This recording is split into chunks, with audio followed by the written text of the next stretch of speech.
अनुराग dinner पर आया है, औरों के साथ बात हो रही है। नहीं, बात नहीं, बहस हो रही है पॉलिटिक्स पर। अबे गधे, फॉर्मल डिनर पर बहस नहीं करते।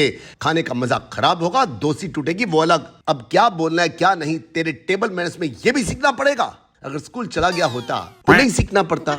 और फिर डिनर पर सिर्फ बोलना नहीं होता, सुनना भी होता है। लेकिन सुनना तो तूने सीखा ही नहीं।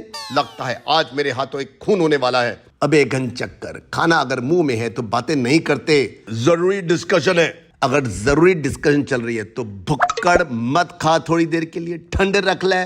और अगर खाना भी है, बातें भी करनी है तो मुंह के आगे हाथ रख, तब कम बुरा लगेगा। और फिर तेरे नकली दांत भी नहीं दिखेंगे। नकली नहीं, असली हैं। अनुराग, छुपाना कैसा, इस उम्र में हो जाता है, दांत गिर जाते हैं। Oh no! मैं तेरे दांत जरूर तोड़ दूंगा। अच्छा माफ कर दे, शांत हो जा, शांत हो जा, गुस्सा मत कर, इस उम्र में हार्ट अटैक आ जाएगा।